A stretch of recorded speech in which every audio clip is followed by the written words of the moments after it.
왔어요. 벌써 마늘 심는 날이 왔습니다.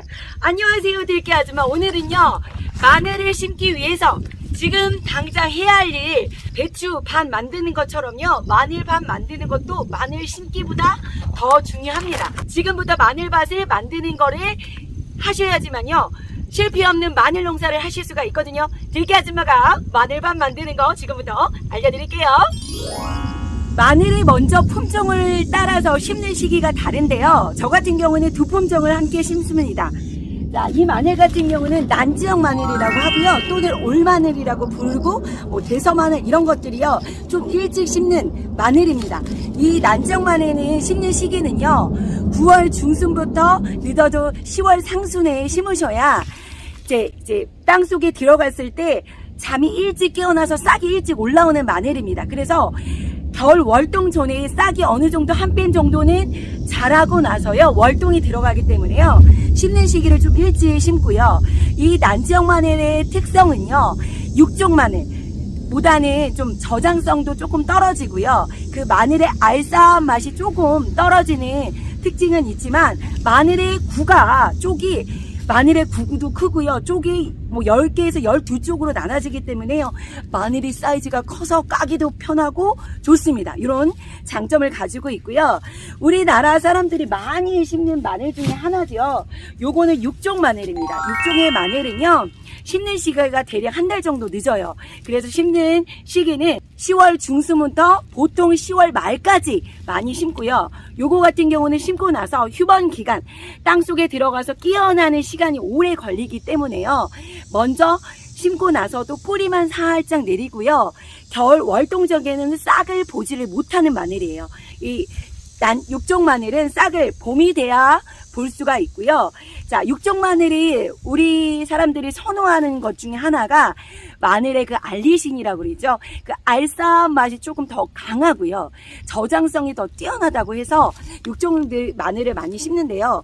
구는 확실히 조금 난지역 마늘보다는 작습니다. 근데요, 제가요, 작년에 정말 가물어서 마늘의 구가 크지를 못했던 상황인데도 이렇게 육종 마늘을 크게 키웠던 이유는요, 저는 물을 줄 수 있는 곳에 마늘밭을 만들었기 때문에 수시로 물을 뿌려 주었습니다. 그래서 육종 마늘이 구가 작지 않고 텐시레가 키웠거든요.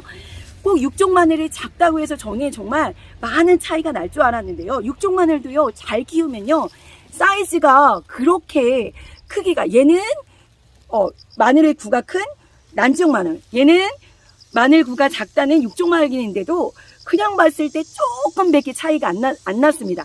그래서 육종 마늘을 잘 키우면 구가 크게 키우실 수 있다는 걸 한번 말씀드려 보고요. 이렇게 심는 시기를 알아셨으면 지금부터 마늘밭 만드는 거를 서두르셔야 됩니다. 왜냐하면 마늘밭 만들 때 이것저것 넣어줄 게 많아요. 또 마늘밭도 배추밭만큼 그 밥 만들기가 중요하기 때문에 그렇고요. 첫 번째로 해주셔야 할 일은요, 석회고토를 넣어주셔야 되는데요.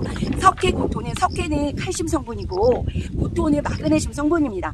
요 석회고토를 넣어주셔야 토양이 개량이 되거든요. 우리가 작물들은 보통 산성의 토양을 싫어합니다. 그래서 산성인 토양을 요 석회고토를 넣어서 알카리성 토양을 만들어줘야지만 작물이 잘 자라날 수가 있는데요. 그렇다고 해서 이거를 무조건 다 넣어라, 그때마다 석회고토를 넣는 건 아니에요. 이게 주기적으로 3년 안에 한 번 정도만 넣어주시면 돼요. 그래서 내가 3년 동안 이 밭에 한 번도 넣어준 적이 없다, 그러면 넣어주셔야 되고요. 내가 재작년에 한 번 정도 넣어준 것 같아, 그럼 11량을 조금 적게 넣어주셔야 돼요. 자, 석회고토 11량은요, 제가 또 여기 남겨놓겠습니다. 300kg 기준에 농진청 자료에서는 100에서 한 150kg 정도 넣으라고 하거든요. 그래서 그 자기 평수에 맞춰 넣어주시면 되시고요. 이거를 넣어주실 때는 다른 거와 함께 섞어서 넣어주시면 안 돼요. 단독으로만 얘만 넣어주셔서 가스장애가 발생이 되지 않게 만들어 주셔야 되고, 이거 놓고 나서 밭을 한번 이렇게 로타리를 쳐주면, 지금 저희 머스님이요, 방금 해주셨어요. 참깨밭을 걷어내고요, 지금 석회고토 넣고 대략 로타리를 한번 쳐놨습니다. 자, 이렇게 해놓고 가장 좋은 건 2주 후에 퇴비를 넣어주시면 되는데 시간이 여력지 않기 때문에 저는 보통 한 일주일 정도만 기다렸다가 퇴비를 넣습니다.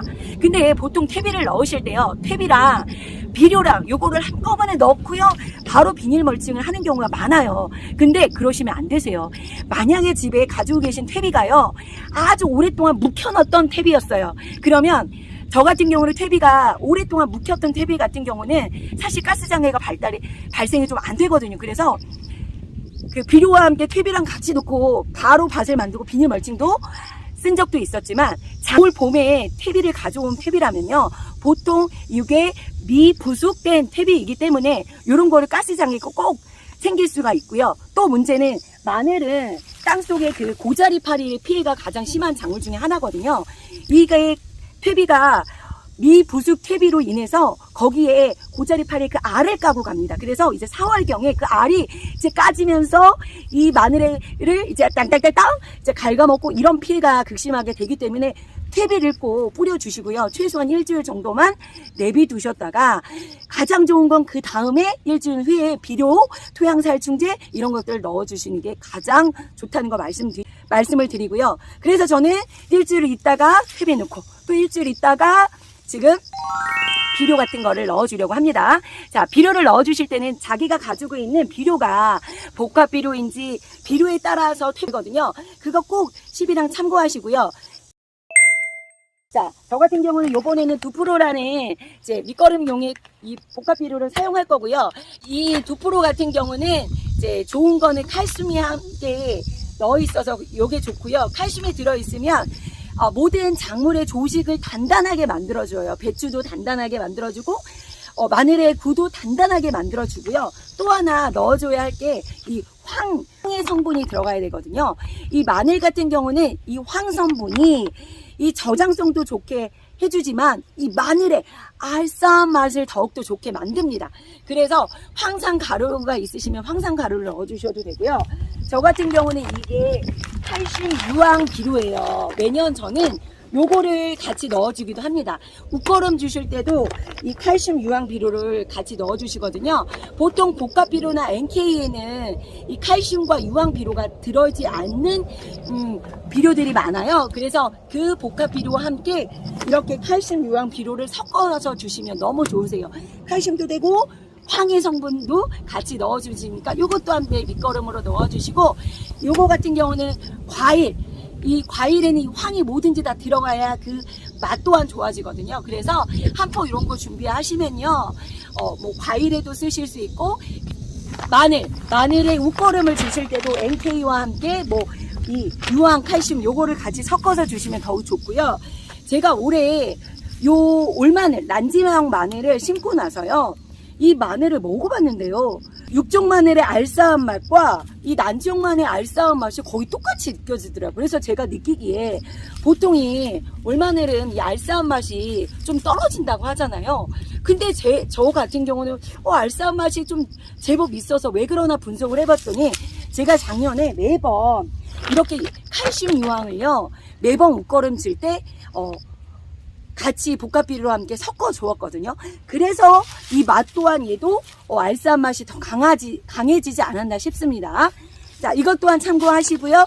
자, 그래서 이제 곧 마늘 심는 시기가 돌아왔으니까요, 늦지 않게 지금 당장 밥 만들기를 빨리빨리 서두르셔야 한다는 거 말씀드립니다. 자, 들깨가족 여러분, 다음에는요, 마늘 심는 방법, 뭐 심는 깊이 등등등 또 좋은 소식 들고 만나 뵙겠습니다. 자, 오늘도 행복하세요. 빠빠이.